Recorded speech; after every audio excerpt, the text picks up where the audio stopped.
Bonsoir à tous, ravi de vous retrouver. On y va pour les titres. Les ossements humains retrouvés dans l'arrière-cour de William Sanassi à Trobiche sont ceux de Donovan Jess Clovis. L'habitant de Grande-Pointe-au-Piment n'avait plus donné signe de vie depuis le 22 février 2022. Inculpé de meurtre, le franco-mauricien sera confronté à ce rapport d'ADN. À Télé Plus ce soir, sa mère, Nathalie Gros, affirme que son fils est atteint de schizophrénie. Je vais pouvoir faire le deuil de mon fils, pleure Noël Clovis, père de la victime. Il maintient que William Sanassi était la dernière personne à avoir vu son fils avant sa disparition. Il dit attendre que les ossements de Donovan lui soient remis afin qu'il puisse organiser ses funérailles. Primrose Obigadou est-elle sur le point de bénéficier d'un bail de 60 ans à Port-Louis? La mère du Deputy Prime Minister et ministre des Terres envisage d'ériger une maison de retraite à cet endroit. La rapidité avec laquelle le dossier a été traité soulève des interrogations. Don de l'Arabie Saoudite pour les mosquées à Maurice, Nando Boda affirme avoir eu la garantie de l'ambassadeur saoudien que le décaissement et le quantum n'ont pas encore été finalisés. C'était lors d'une rencontre ce mardi. La signature du MOU se fera en toute transparence devant la presse.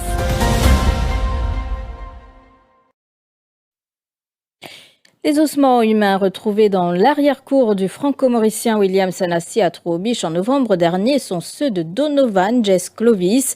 Les résultats d'analyse ADN sont tombés. La victime, un habitant de Grande-Pointe-au-Piment, avait 28 ans. Le jeune homme n'avait plus donné signe de vie depuis le 22 février 2022. Provisoirement inculpé de meurtre depuis le 24 novembre dernier, William Sanassi n'a pas collaboré avec les enquêteurs jusqu'ici. À Télé Plus ce soir, sa mère, Nathalie Gros, affirme que son fils est atteint de schizophrénie. Elle s'excuse pour les agissements de William Sanassi et plaide pour qu'il soit transféré dans une prison de l'Île-Sœur. Aujourd'hui, je suis confrontée à une chose très difficile dans ma vie. Je tenais tout d'abord à m'excuser si William a fait du mal à quiconque. Mais je souhaiterais aussi que tout le monde sache que William a vraiment des problèmes psychiatrique et que depuis des années et qui n'a jamais été soigné. Je pense aussi le fait qu'il se mette à boire et à fumer du zamal, tout cela n'a fait qu'amplifier ses démons et je voudrais vraiment qu'on puisse lui aider. Je pense qu'il devrait venir purger sa peine à l'île de la Réunion pour qu'il soit soigné et suivi par des bons psychiatres. Le but, c'est pas qu'il soit enfermé. Le but aussi, c'est qu'on puisse lui aider. Le mal qu'il a fait, je m'en excuse. Mais je veux vraiment qu'il soit guéri. Je veux qu'on aide mon fils également à ne plus faire de mal à quiconque, à ce qu'il se rend compte du mal qu'il a fait. Je vous en supplie, aidez-moi. Je vais enfin pouvoir faire mon deuil, témoignage déchirant de Noël Clovis, père de la victime.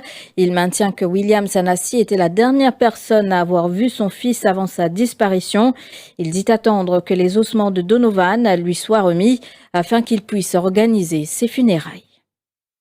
C'est un Djimoun qui s'est arrêté par MCIT, mais lui-même qui il donne des détaillements comment ça s'est passé. Il vient contre moi.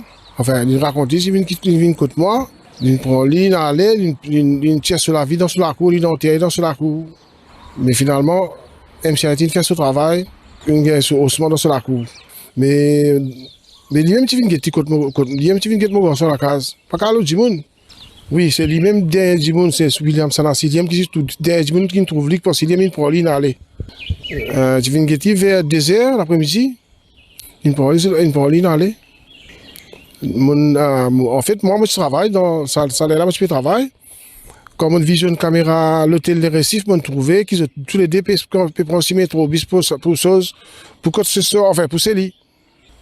Mais en fait, on sait parce qu'on est qui peut arriver. Ils sont en riant, ils peuvent aller. Finalement, ils perdent sur la vie. Vilain, terrible. Et un seul garçon, monsieur Nazis, un seul, c'est lui-même, unique pour moi. De quelle façon on a le perdu, une façon pas correcte du tout. À cause de ça, mon mari est en colère. Oui, mon ça qui m'a dit, oh là, moi pas connais quand pour gagner ça au ce moment-là. Mon café ce deuil, mon capable vanter ali. Pour nous faire un petit enterrement pour lui. Pour dire attendre une réponse, attendre ma nave, enfin téléphone moi pour dire moi venir CRC. Soit je peux amener mon pas connais. Mon fait une demande à la police, si qu'a fait mon gain au ce moment-là, plus vite possible pour mon café ce deuil, mon café ce l'enterrement. Il n'est pas facile du tout. Mon équipe fait mal. Primrose Obigadou est-elle sur le point de bénéficier d'un bail de 60 ans sur un terrain de l'État dans la capitale? L'organisatrice du concours Miss Mauritius et mère du Deputy Prime Minister Steve Obigadou aurait un projet de retirement home sur ce terrain de plus de 1800 mètres carrés qui est situé à la rue Monseigneur Line. Un projet de 400 millions de roupies. La rapidité avec laquelle le dossier est traité au niveau du gouvernement et du Conseil des ministres soulève des interrogations. Les précisions d'Ashnanet Chedirabo. C'est une controverse qui vient égratigner la famille Obigadou alors que le pays est en attente de la dissolution de l'Assemblée nationale. La demande pour obtenir ce Prime State Land pour une durée de 60 ans dans cette zone résidentielle de la capitale a d'abord été formulée par Primrose Obigadou auprès du ministère des Terres et du Logement. Il est à noter que Claude Obigadou, l'époux de Primrose et père de Steve Obigadou, avait obtenu une parcelle de terre à bail depuis plusieurs années à côté du terrain réclamé. Le bail a ensuite été transféré à ses fils puis à sa veuve. Primrose Obigadou, justement, souhaite donc construire une maison de retraite d'une valeur de 400 millions de roupies sur ce terrain de 1857 mètres carrés. L'affaire fait donc polémique car la demande a été soumise le mois dernier au ministère de Steve Obigadou. Vendredi dernier, le dossier était déjà sur la table du Conseil des ministres. C'est le ministre Abal Gobin qui a supervisé le dossier en l'absence du DPM qui était hors du pays. Primrose Obigadou va-t-elle donc obtenir cette letter of reservation malgré nos multiples sollicitations? L'organisatrice du concours Miss Mauritius n'est pas encore revenue vers nous pour répondre à nos questions. À suivre également la réaction de Steve Obigadou, présent cet après-midi à Valletta pour la livraison de 78 maisons de la NSLD. Shamim Korimbokus a consigné une déposition au Central CID contre un internaute après que ce dernier a publié des propos à relents communal sur les réseaux sociaux. Il était accompagné de son homme de loi, maître Naushad Porobali, pour cet exercice. À sa sortie des casernes centrales, Shamim Korimbokus, plus connu comme Shamim One and Only, avance que cette démarche n'a rien à voir avec la politique. Selon nos informations, la police a déjà émis une notice of arrest upon arrival contre le suspect. Première affaire, moi, je clarifie une affaire. Pénal n'a idée politique là-dedans. C'est un droit citoyen, en tant qu'un Mauricien, moi, musulman, mon sentiment blessé. Parce que moi, je connais, moi, pas raciste, moi, pas ça. N'importe qui s'en a venu causer, nous riez pas dire. Moi, je fais vidéo, moi, je causer. Mais seulement, concernant la religion, on a fait bien facile ça. Depuis 2010, je connais qui vous causez, connais qui je dis. C'est tout dans une période électorale. Moi, je vais vous dire qui vous gagnez droit votre qui vous envie ça ou soir. Mais seulement, pas venir faire des autres que pour casser ça là, on dit nous pouvons vivre dans l'île Maurice, nous tous pouvons vivre ensemble, nous tous pouvons vivre correct. Nous avons beau l'homme, on dit pas que les gens du monde, il y a une bagarre raciale. C'est ça qui me fait devoir, je fais mon devoir. Moi, musulman, mais quand je me sens blessé, je me suis venu. Pas ça comme un musulman, mais un Mauricien avant tout moi. Tout le monde connaît ça. Que les gens pour causer, moi, payer moi. Tout le monde me dit, mon père là ou là, et de la bouche, c'est tout. Une demande de subvention a été faite par Maurice au Royaume saoudien pour la rénovation des mosquées et les discussions portant sur le montant et le mode de décaissement sont toujours en cours. C'est ce qui ressort de la rencontre entre Nando Boda de l'Union Maurice et l'ambassadeur de l'Arabie saoudite à Maurice. Un protocole d'accord est en préparation du côté des autorités mauriciennes. Nando Boda affirme que l'ambassadeur saoudien a donné la garantie que tout se fera dans la transparence. Cet ancien ministre des Affaires étrangères s'exprimait lors d'un point de presse à Eben. Les autorités saoudiennes et l'ambassadeur confirment premièrement qu'il y a une demande d'un grant pour le refurbishment de ban mosquée à Maurice. Deuxième chose qu'ils ont confirmé, c'est qu'il est en discussion. Il est en cours en discussion concernant le quantum, ça veut dire qui montant, et deuxièmement concernant le mode déboursement. Donc, évidemment comme ça que les discussions en cours concernant premièrement le quantum, deuxièmement concernant les modes de, comment vous donne ça, de disbursement, et qui est un memorandum of understanding qui est en préparation, qui est en draft, et qui aujourd'hui lit devant les autorités mauriciennes. L'Arabie Saoudite, les autorités saoudiennes et l'ambassadeur confirment une chose qui, quand pour signer l'accord pour signer en public, en toute transparence, et l'ambassadeur lui-même lui pour appel la presse. Dave Sanassi de l'Union Maurice a également rencontré l'ambassadeur saoudien. Il a évoqué plusieurs sujets, dont la sécurité maritime. La discussion vient par projet, dépendant type de projet. Un projet, par exemple, qui vient dans la tête, la lutte contre la drogue, c'est bizarre, il y a un genre de surveillance, coastal surveillance, avec beaucoup de radars, qui est un nouvel, ce qu'à moi, nous connaissons dans Maurice qu'un radar en panne, il y en a un trou.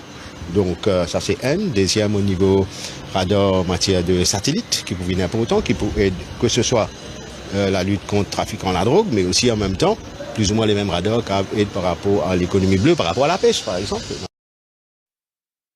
20h passées de 13 minutes, la suite après la pub.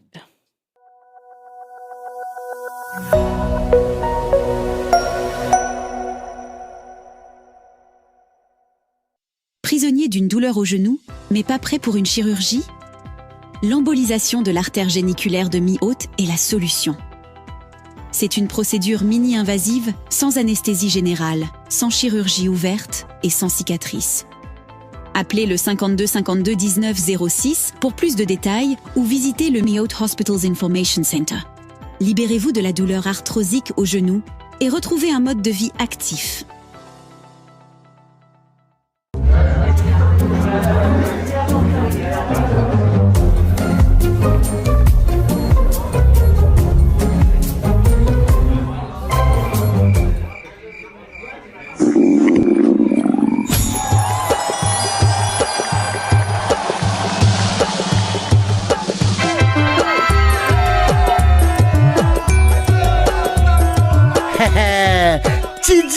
Pas te dire, sourire pas sourire. Aster, ou capable de pour vendredi et mardi, un deuxième tirage payé peine que sec. Des tirages de nous 2 fois plus sens pour un big win. 2 fois plus facile pour jouer, 2 fois plus facile pour gagner. Qui vous dit Aster ou refaire avec l'autre vert.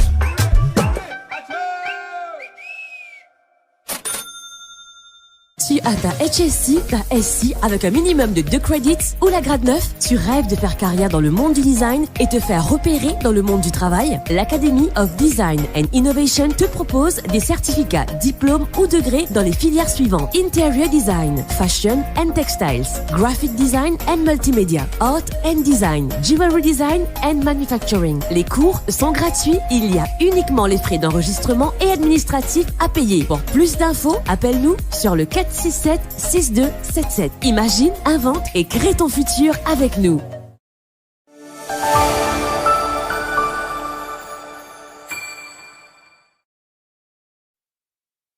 Et dans le cahier international, pour la première fois depuis que son statut unique de semi-autonomie a été aboli, le Cachemire, administré par l'Inde, est appelé à voter mercredi lors d'élections locales, alors que de nombreux habitants de ce territoire à majorité musulmane, revendiqués à la fois par l'Inde et le Pakistan, restent amers face à l'ordre donné en 2019 par le gouvernement nationaliste hindou du Premier ministre indien Narendra Modi d'imposer le contrôle de New Delhi. La capitale du Mali, Bamako, paraît calme quelques heures après que des attaques terroristes ont visé des écoles de la gendarmerie. Selon un communiqué du ministère de la Sécurité et de la Protection, l'état-major général des armées a précisé dans son message que la situation est sous contrôle, bien qu'aucun bilan officiel n'ait encore été communiqué. En ville, la circulation semble normale et les habitants vaquent à leurs occupations. Il ne nous reste plus rien. Les Birmans tentent de sauver la récolte de riz des inondations. Les habitants d'un village de l'Est de la Birmanie tentent de sauver la récolte de riz face aux inondations destructrices provoquées par le typhon Yagi qui a fait 226 morts et 77 disparus, selon un nouveau bilan revu à la hausse annoncé par la télévision nationale. Voilà, fin de cette édition. Merci de l'avoir suivi. Bonne soirée à vous.